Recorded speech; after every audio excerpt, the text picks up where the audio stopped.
weapon, how to care for it, how to load it, how to fire it accurately. And you can do a good job of hitting a target when you zero in on it.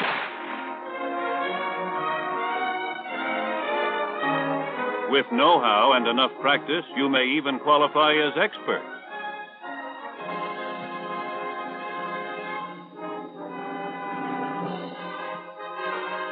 But what kind of a target will you be? Will you be easy to draw a bead on? Ignorant of how you look to an enemy on the ground? Or to an enemy observer overhead?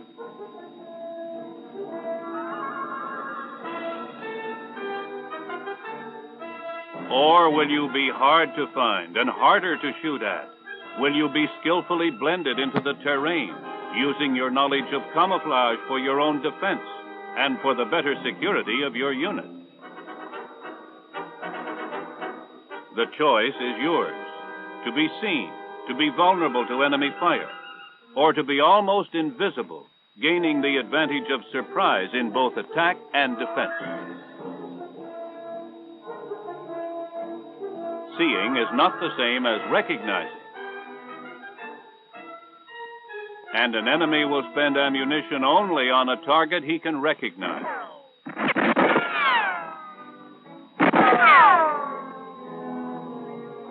There are 6 factors which help us recognize what we are seeing. Because the eye is quick to detect motion in an otherwise still scene, movement is the most revealing of all the factors of recognition.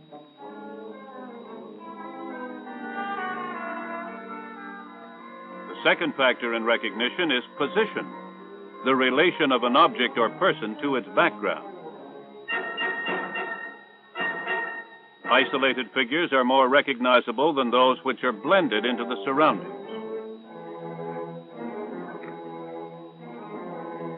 The third factor is shape, which is the form or outline characteristic of a person or object, either from the ground or from the air.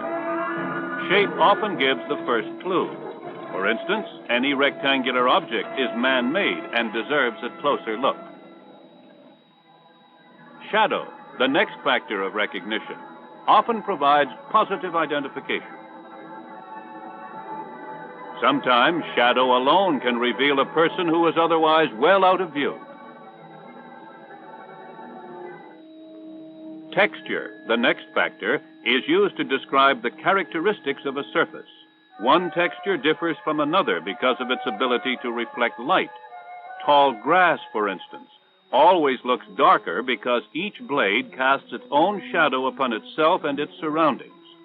That's why it's easy to see a path that has been followed through trampled grass. Smooth objects such as this helmet change from dark to light with a change in the angle of viewing or lighting. By adding a rough textured cover, the helmet no longer reflects light. The last factor of recognition is color.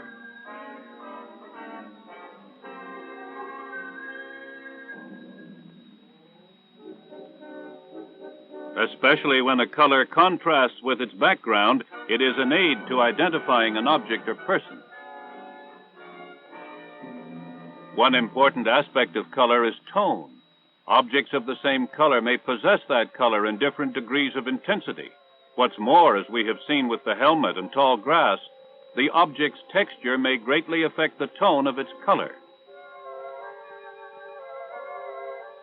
These, then, are the factors of recognition: movement, position, shape, shadow, texture, and color. Camouflage is a manipulation of these factors. For instance, here is a squad. It moves like a squad and has all the qualities of a squad: position, shape, shadow, texture, and color. This is also a squad, but it no longer looks like one. All the factors of recognition which might otherwise identify it as a squad have been minimized. This squad is no longer an easy target, and its ability to execute its mission has been greatly increased by the fact of its near invisibility. One of the devices which has been used to effect this camouflage is dispersion. Dispersion breaks up recognizable patterns. It may seem safer to be close to a buddy, but this is how it looks to the enemy. That's quite a large target, isn't it? The enemy could easily figure if he doesn't get one, he's sure to get the other.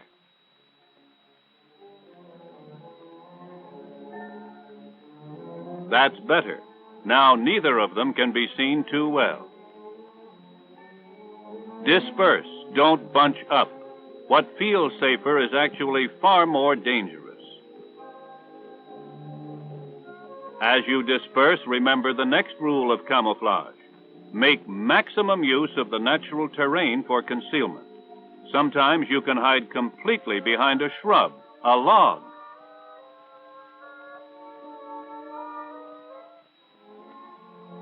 or a rock. Sometimes complete concealment is impossible. When such is the case, hide as much of yourself as possible. Present the smallest target you can to enemy fire. And when it is necessary to use a hiding place like this as an observation point, try not to look over it. Doing so will just make your position obvious.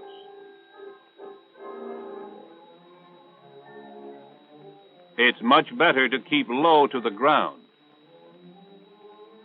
Look around the side.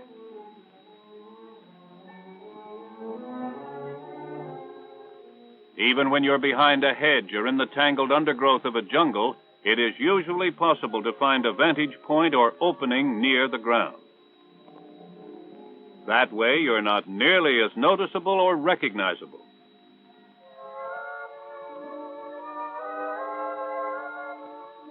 But sometimes you are presented with the problem of moving through open fields with the minimum of hiding places. What to do? The shortest route is right across the open field, but that's the most dangerous because it exposes you to possible enemy fire. So plan the route that affords you the most cover, even if it's a good deal longer. Once you're out of the woods, you won't have a chance to think about it. You've got to figure it out now. Where's the sun coming from? Where will the shadow fall on a pile of logs? A group of rocks? Or a clump of bushes?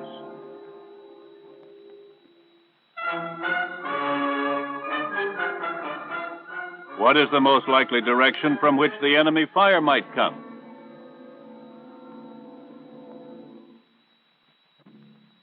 Based on all these calculations, choose your route.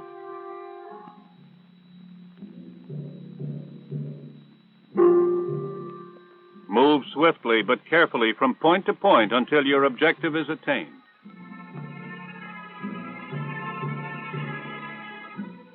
Take care to avoid individual landmarks such as single trees, sheds or towers, narrow defiles, or haystacks for which enemy gunnery may have the exact range. Hiding is an essential technique. But the most flexible and most useful is blending. A soldier who knows how to blend himself into the terrain can achieve near invisibility in open terrain, in forest, or jungle underbrush, even in barren desert or snow. This is a soldier preparing for combat in terrain where there is considerable foliage. He knows that a camouflaged uniform affords him a measure of protection. But what about the helmet? Something must be done to break up the line of the brim which outlines the forehead and cheeks, and the metal may need dulling down. Though the issue helmet is a dull olive drab, Through use, it becomes smooth and is capable of reflecting light, which can act like a beacon light, visible from a great distance. For this reason, the use of a helmet cover in combat situations is essential.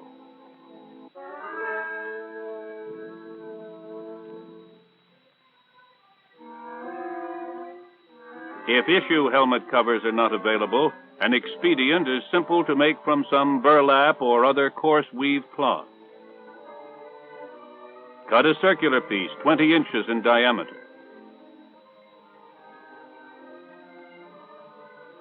Pull a string through the burlap 1 inch from the edge.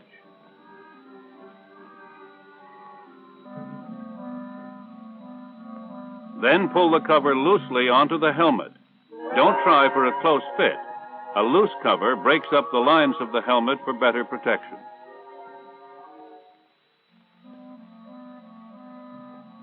The helmet may also be painted or smeared with mud to break up the continuous tone of the burlap.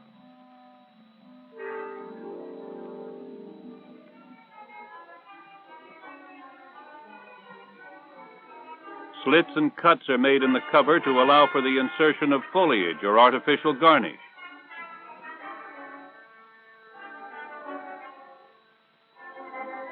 Whether natural foliage or artificial garnish of burlap tape is used, it must be applied so as to break up the identifying outline and shadow of the helmet.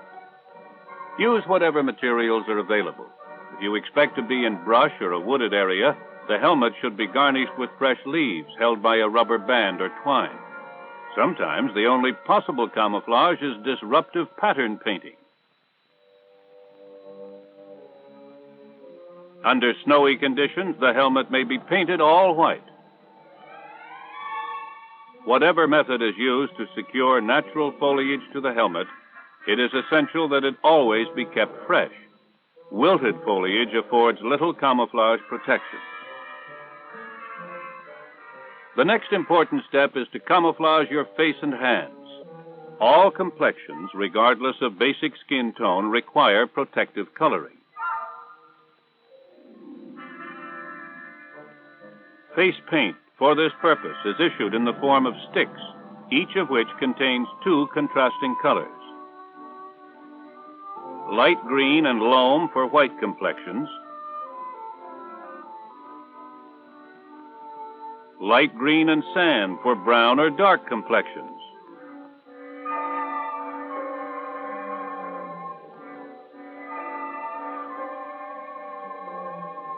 and white and loam for all troops operating in snowy terrain. Since one of the objects of facial camouflage is to distort the normal contours of the face beyond instant recognition, it is important to tone down the naturally highlighted areas, such as cheekbones, nose, and chin. The paint is applied to the face and neck, making sure that all exposed skin is adequately covered.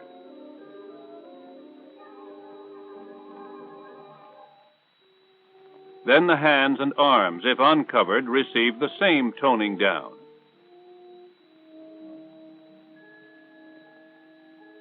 If face paint is not available, expedients such as burnt cork or lamp black should be used.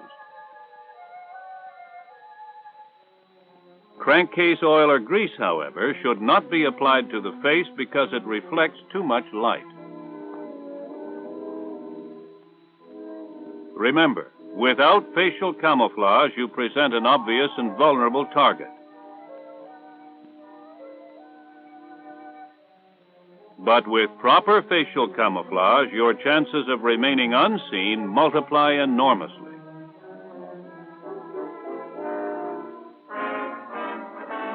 The spit and polish of an inspection parade has no place in modern combat. When camouflage uniforms are not available or uniforms are bleached by sun and usage, they must be toned down. This is done by the application of dye. Camouflage paint, soot, or burlap garland strips.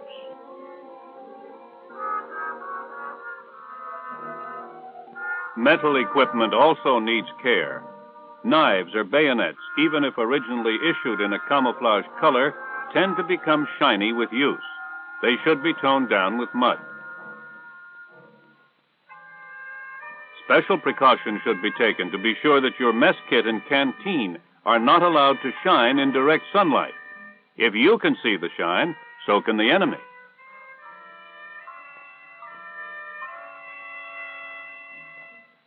Remember that the shape of your weapon is well known to all enemy forces, so it must be disguised. The easiest and best way is to wrap it with burlap tape, toning down any metallic parts that have become shiny. Shoulder patches have no place in combat. Neither do bright insignia and medals, or high-visibility name tapes. And that white V of a clean T-shirt can be seen at a distance. Get rid of it, dye it OD, or keep it covered. With completely camouflaged uniform, helmet,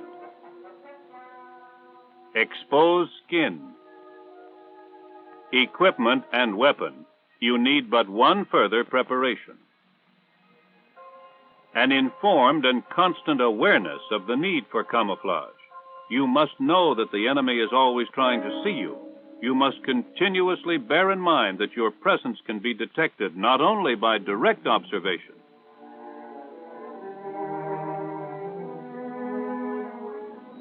but by indirect methods such as aerial photography.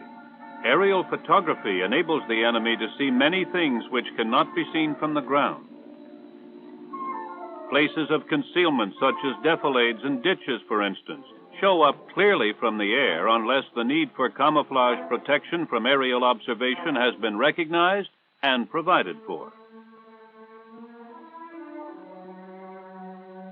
One of the prime purposes of aerial photography is to detect changes in the appearance of the terrain by comparison of successive pictures of the same area. In this manner, it is easy to see where tracks have been worn or where trees have been chopped down. Don't make your presence obvious to enemy aerial reconnaissance. Cover spoil with bushy vegetation, sandbags, or tarpaulins. Freshly turned earth is usually brighter than its surroundings. Don't take all the branches you need for natural foliage camouflage from one tree. It's easy to spot major alterations in the landscape from the air.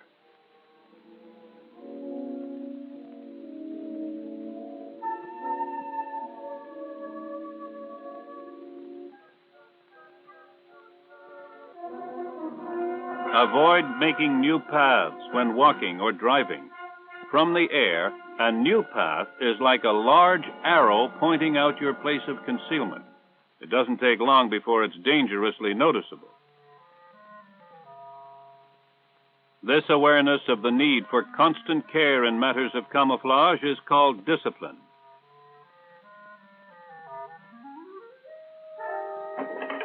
When you break camouflage discipline, you put your whole unit in danger. The enemy knows that if he can see or hear you, there are others nearby.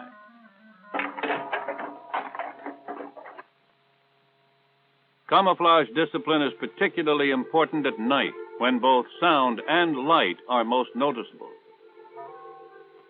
The light from a single match is like a small flashlight at night. Even the glow from a lighted cigarette may be detected. Moreover, after exposure to matchlight or flashlight, it takes 30 minutes for your own eyes to regain their night vision. Noises seem magnified at night. Such noises as snoring, even loud whispering, or the crackle of branches underfoot can give you away.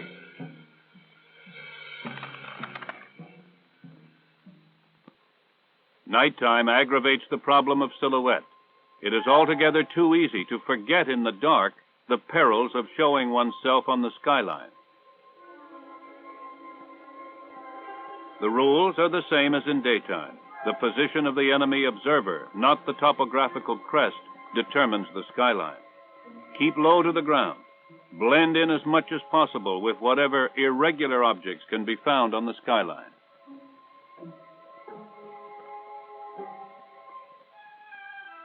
Just don't forget that you can show a silhouette in certain instances even if the enemy is above you. At night, your silhouette shows black against the skyline, a clear and inviting target. That's better.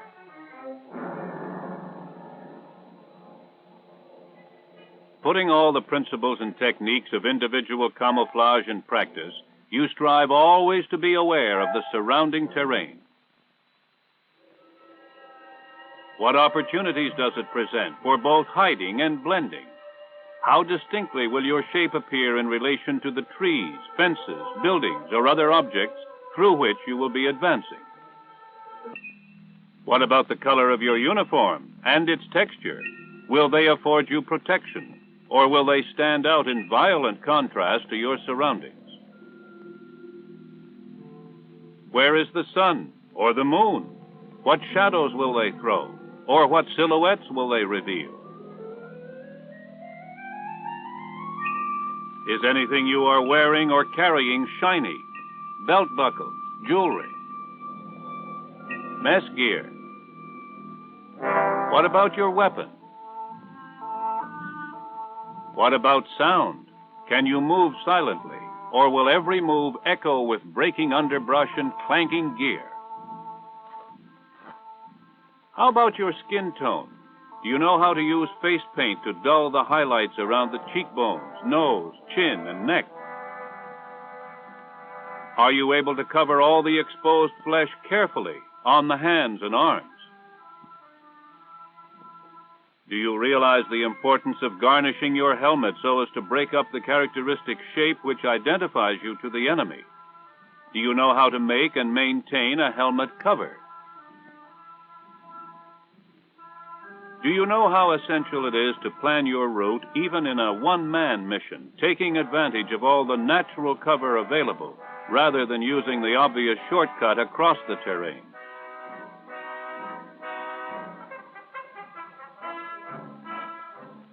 Do you constantly bear in mind the techniques the enemy has for discovering your presence by direct observation or aerial photography, so that you can outwit him by strict observance of camouflage discipline?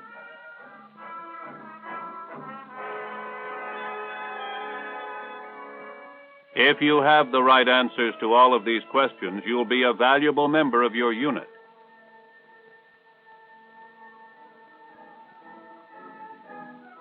You will be able to achieve any mission of defense or offense with the advantage of surprise.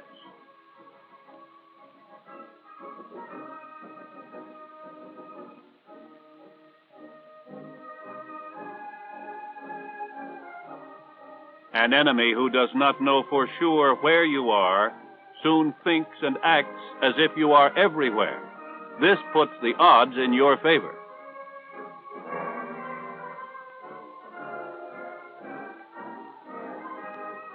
Your knowledge of camouflage and the way you employ it may well spell the difference between victory or defeat.